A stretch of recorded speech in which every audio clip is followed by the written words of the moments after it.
So what are we to expect in the next open beta for Project Epoch? There's been a lot of information over the last several months, and to be honest, this video actually might skip a little bit of it, not because I want to skip it, it's because there's just so much to go through. I may have missed one by accident, so if I miss any information in this video, please feel free to comment down below so that everyone can know what's going to be happening in the next beta and what to expect. But first things first, we've got brand new small areas as well as major zones that we can visit, such as a new area in the wetlands called Gun Galdar, as well as the island nation, well, not really a nation, but the island prison of Tolbarad. Within all these new areas, we will be getting brand new dungeons and raids for the late game. Now, I don't know if they will be available to test in the next beta, but chances are it's highly likely, such as the Stone Talon Caverns, which, if you watched my footage of the last beta,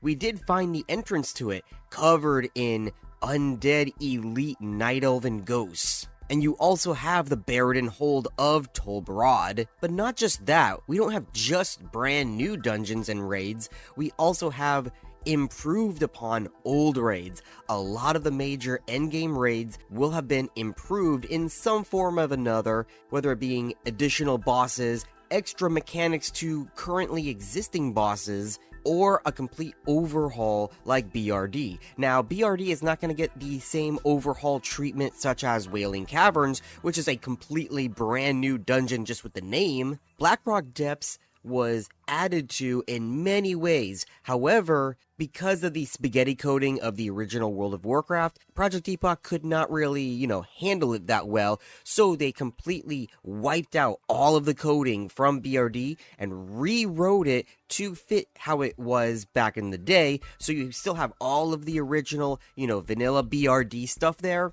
But now that it's more clean, they could add more things, new bosses, new mechanics. They haven't delved on what's gonna be exactly brand new about it, so it's gonna be a mystery for us to find out. And another change to a pre-existing raid that they have already talked about is going to be Onyxia's Lair. Well, Onyxia herself will be the same. I'm not actually sure if they added new mechanics to her or not, but there's another wing to her raid that has an additional 2 optional bosses. So you don't really have to do them, but they are there for the extra loot if you want to do them. Though out in the world, besides the brand new dungeons and raids, we also have new questing areas, such as the Timbermaw Furbogs in Ashenvale, and not too far from where they're located, you can find Old Man Barrow. He was in the original Burning Crusade expansion, but now he's here in Vanilla. He's still going to have the same fishing quests like in TBC,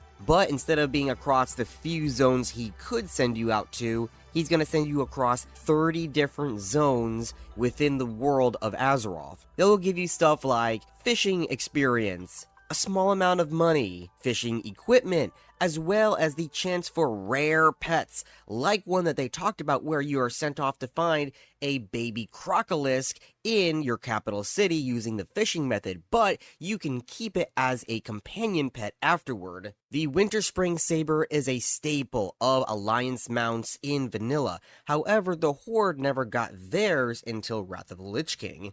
Well, the Venomhide Raptor quest is going to be available in Project Epoch. Not only that, we're going to have the Smoky Pastures reputation, where it's kind of the same thing as just a normal reputation, where you can, do your quests daily to build up reputation, which can award you various things, including up to a Zevra mount at Exalted. But the best part about it is that it's not going to be the same daily every single day. You could choose up to 3 various types of questing, whether it be out in the world, PvE, or PvP.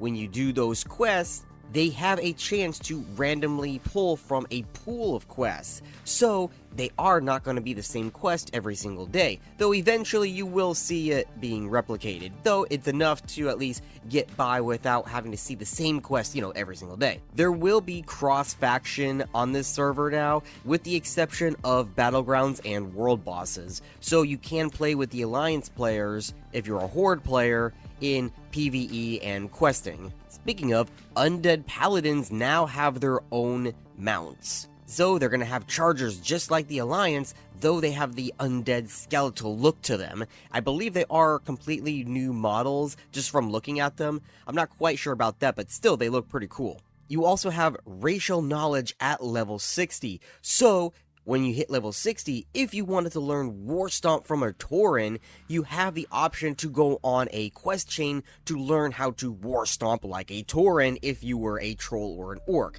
Now, I don't know if this is faction locked, so, I don't know if you could be a Night Elf and learn War Stomp.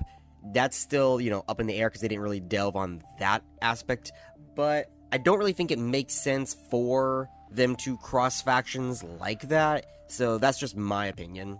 In terms of the endgame itself, going back a little bit, there will be pre-raid tier sets, basically 0.5 tier sets that you can obtain through the various dungeons. Though once you do get into the raids, there will be tier set token points that you can obtain from bosses. The reason why they have the tier set tokens is because they want to be able to add more armor sets for all of the various specs that you could play as in the various classes. However, they just don't want to add hundreds and hundreds of new items, so the tokens would allow the way so you only have, like, let's say 12 on a boss as opposed to 30. Then if you get that token item for the warrior and the druid, for an example, then you can turn it into an item of that set which would match your stats. On top of that, if you happen to get an item that doesn't quite match up with what you want in terms of the stats,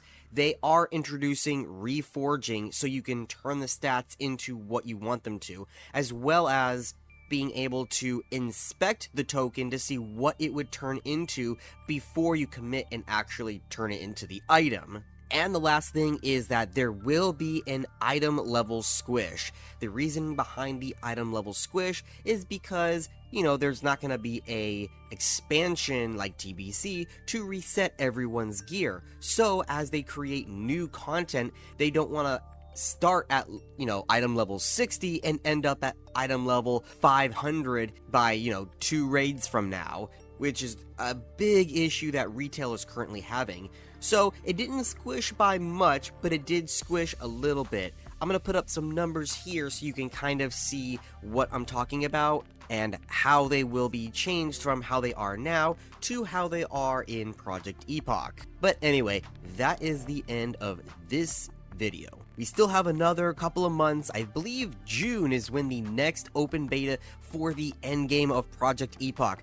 After that, it's a straight shot till the launch date of Project Epoch, and I cannot wait. I will be playing the next beta. Of course, I'm not going to go head dive in deep into the content because I really don't want to, waste it on myself before the launch. I want to go in and see some of the new things. I want to, test out a couple of things, but I just don't want to dive in deep until that launch date because, I just don't want to burn out before it's even here, you know what I mean? But either way, I hope you all can join me in seeing the brand new stuff added in the next beta when it comes out.